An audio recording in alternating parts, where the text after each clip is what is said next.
Hey everybody, Dr. A here, and in this video we're going to be providing some background information on tributary loading in the context of structural engineering.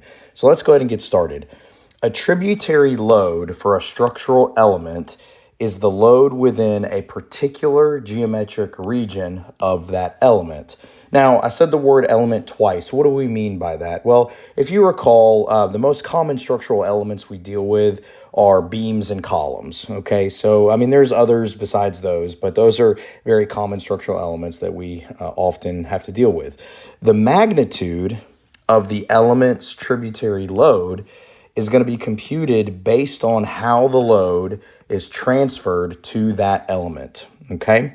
So that's the idea of tributary loading. You have loading spread out, over a structural area of some sort, and you have these support elements, beams or columns, for example, and a portion of the loading is going to be transferred to each support beam or column, okay? And that portion that's transferred to a particular beam or a particular column is what we call the tributary load, okay? Now, tributary width, W sub t here, is a distance over which a load is transferred to a particular element. And then tributary area is an area over which the load is transferred. So both of these terms, tributary width and tributary area, are based on the structure's geometry and based on the structural system either being a one-way system or a two-way system, okay? So I know that's a lot of words. And my advice to you is be maybe like pause the video, rewind, re-listen, and really digest these terminologies. And now what we can get into is the more specifics of a one-way system and a two-way system and what those kind of look like. So what is a one-way system? Okay, what is a one-way system when it comes to this concept of tributary loading? Well, a one-way system is a system in which, say this is a system in which the structure is supported in one direction, okay? Usually the, quote, system is a flat surface like a slab, okay? So think about this. Whenever you have a structure, whether it's a building or a bridge, most of the time you've got some kind of flat slab or flat deck that really is holding up a lot of whatever is going to be inside the structure. So if you're sitting, in your school classroom or you're sitting in your home, in your room, you've got the floor deck or the floor slab, okay? That's a flat surface. And what's on it? Well, its own weight, so a bunch of dead load, and then some live loads, and you might have some other loads in there as well, okay? But you have a flat surface, and the loading on that flat surface is transferred to supporting structural elements like beams and columns, okay? So whenever you have a system, like a flat system of some sort, a slab or a deck, and you have that system supported in one direction, okay? That is one example of a one-way system, okay? So let's sketch that out, okay? Let's say that I have this, I'm going to draw this in 3D, and attempt to draw it in 3D. Let's say we have this slab here, and I'm going to give it a little thickness here. And let's say that we have a beam over here that's underneath it, okay? Okay. So there's a support beam here, and let's say that there's another support beam in this direction. Okay. So when I say a one-way system is one that the structure is supported in one direction, that means that these two red support beams are parallel to each other and the other perpendicular direction is unsupported. Okay, it's unsupported. So when you have a system like this is an example of a one-way system. So let's say that this slab has some loading on it, okay? So I'm going to put some loading here. And let's say this is a surface load, okay? So we're familiar with surface loads. What kind of units does a surface load have? And again, this is, over the entire surface of the slab. What kind of units would this have? Well, this would be like a surface load Q with units of force per area. So you've got like PSF or KSF, for example. Okay. So in a one-way system, what's going to happen is half of this load, let's say this entire half right here, is going to be transferred to this beam on the right side, okay? So half of this green surface load, Q, is going to be supported by this particular beam. What about the other half of the load, okay? I'm going to shade this purple. This other half of this green block surface load is going to be transferred to this red beam on the left side, okay? And so that's the concept of a one-way system. You have support members running in one particular direction, and then the supporting load is going to get divided somehow into these parallel support systems, okay? So that's one example of a one-way system. Now, another type of one-way system is going to be similar to this, but a little different, okay? Another example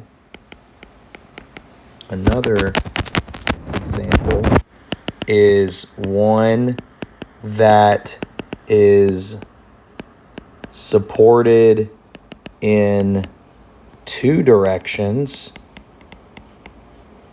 and the long dimension, which I'm going to call LL, to short dimension, which I'm going to call LS, ratio is greater than 2.0. So another example of where we see one-way systems is where you have maybe a slab system. It could be similar to this, like we just saw. But here, and let me give it some thickness just to hopefully make the drawing look decent. Except here you've got support beams on all four edges, okay? So you got some support beams on all four edges. All right, you see that perimeter beams all the way around. And the long dimension, which I'm going to call this dimension LL, and you have the short dimension LS. LL to LS ratio is bigger than 2.0. When this happens, guess what? The same situation is going to assume to happen. That means you're going to have, if you have a surface load, if you have a surface load on this entire surface, half of it is going to be transferred to this long beam here, and then the other half of it, so I'll box this in, this other half is going to be transferred to this long beam back here. All right. So again, you think of this as the load is being transferred in one particular direction.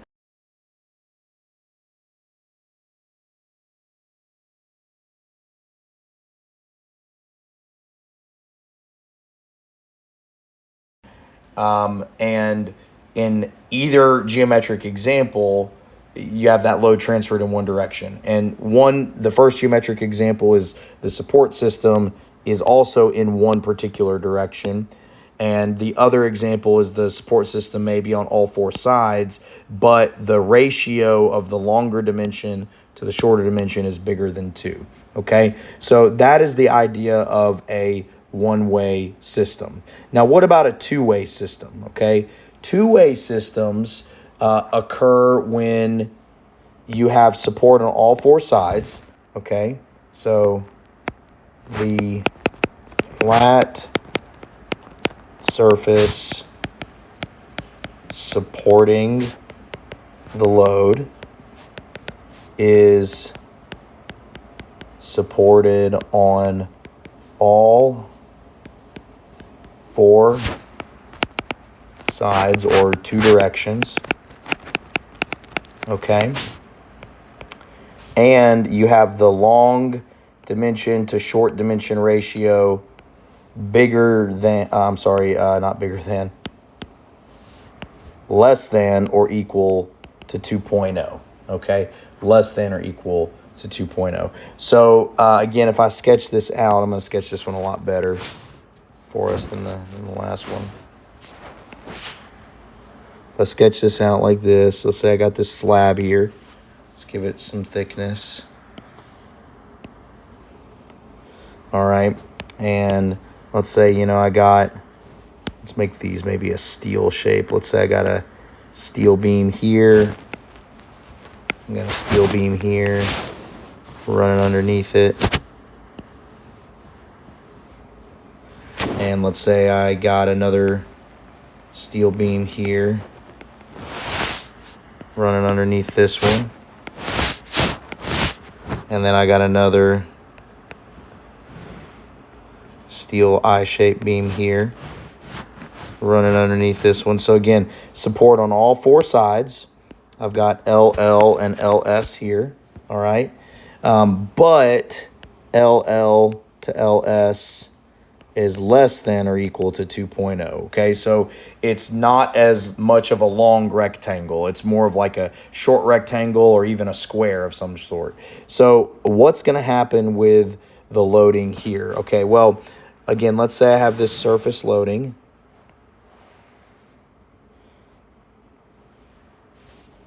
Draw this a little bit better for us. Got this surface loading here.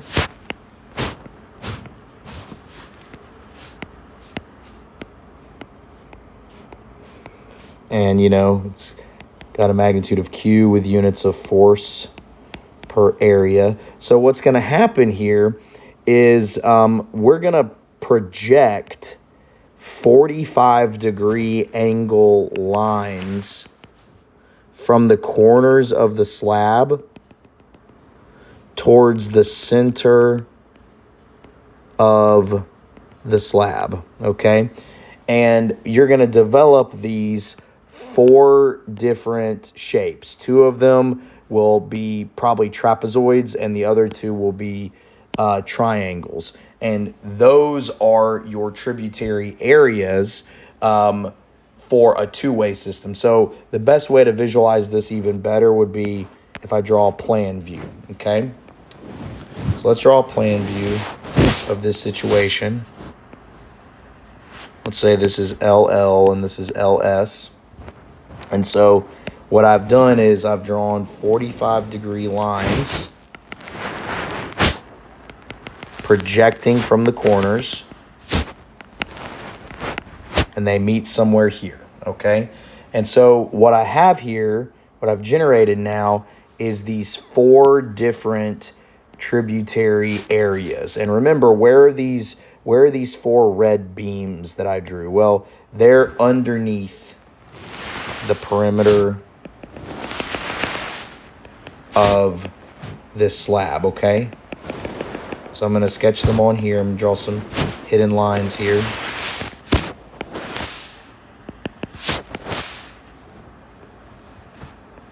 So I got those red beams here, all right? And let's call these beam A, beam B, beam C, beam D, all right? So this area, the loading on this area is going to get transmitted to beam C, all right? So how about I put some shading on this. Let's say that this right here is the tributary area for beam C, ATC, okay? And change colors here. Let's say that the tributary area for this is AT for beam D. And then the tributary area here is A tributary for beam A.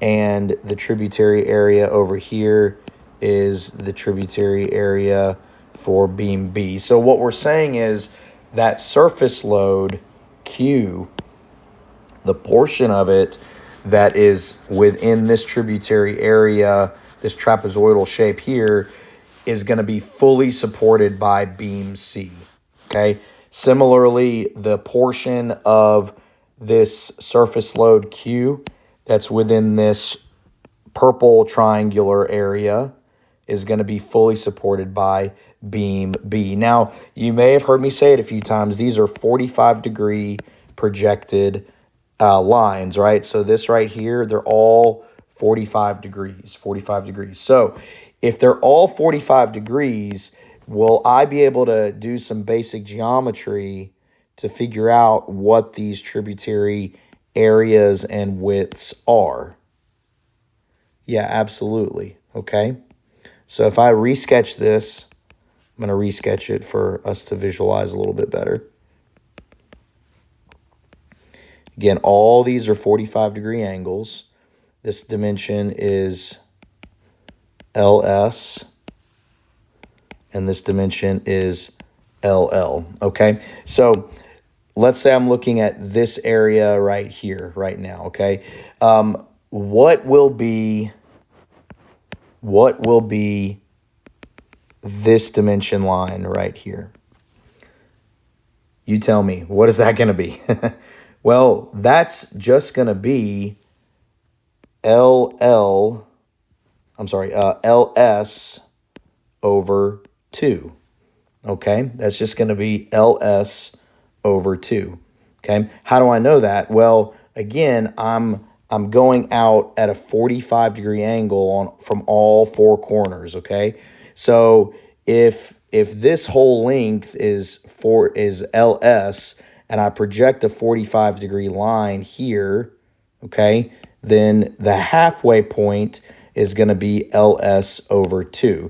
Now, again, this is a rectangle, which means that in the long direction, you're going to have this kind of flat part here, all right? So what would happen if this was a square?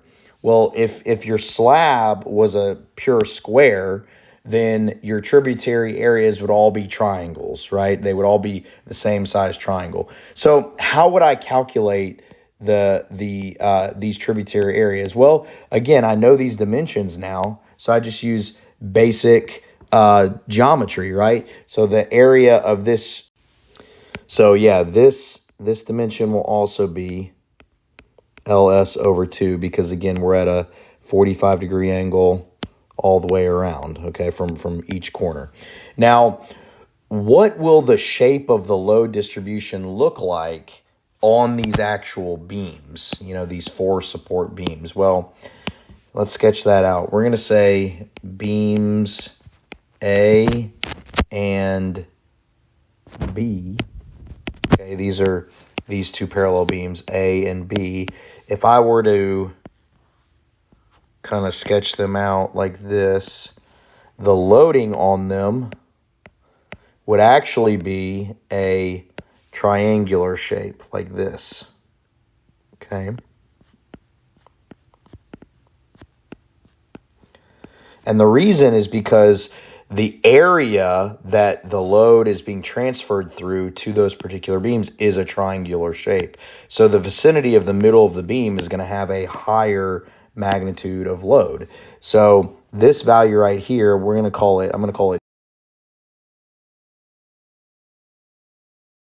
W, okay? This is going to be equal to that surface load Q, okay, up here. Guess what? Times what's called the tributary width, which is just going to be times LS over 2, all right? And again, this is beams A and B. So the length of this is LS. All right, what about beams C and D? Okay, these longer beams that have dimension LL. All right, let's write that down. Beams C and D. If I were to look at a 2D view of that, LL, you're going to have a trapezoidal shaped load, okay?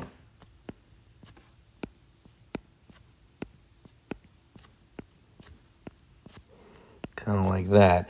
And then this W is also going to be Q times LS over 2, okay? And remember, W, what does it have units of? It's going to have units of force per length. So again, this is kind of like, in a previous class or previous knowledge, when we studied, applied loads on a beam, and it had units of PLF or KLF or kilonewtons per meter. Those are the units that these would carry. Now, what are these dimension lines gonna be? Well, this is the LS over 2, and this is also LS over 2. Okay, and then from there, you can calculate whatever you want. You can calculate any maybe column support reactions or internal, loads, stresses, whatever. But that's how you determine the load acting on the beam. Now, if I were to go back and say, hey, let me rethink that one-way loading, when I look at one-way loading, you kind of maybe got the hint from it here. What is the loading on each of these particular beams? Well, those are uniform loads there, right? Because again, for one-way loading, you have kind of the 1/2 or nearly 1/2 of a portion of the load just completely as a rectangular block being supported by this beam right here. So if I were to look at a 2D view of this, then I would have this uniform load on the one-way system. And what would that magnitude be? Well, that would just be Q times half of this dimension, okay? Half of this particular dimension here. So if I were to call this, let's say I call this B, for example, then remember the loading over half of this slab length goes to this beam, and the other half goes to the other red beam. So this loading would be Q times B over 2, and that would be a uniform load, okay? So again, this is tough to visualize. I think the two-way loading is actually harder to visualize, in my opinion. But if I were you, I'd pause the video, go back, rewind, get a good textbook that may explain this as well, and then also be on the lookout for some example problems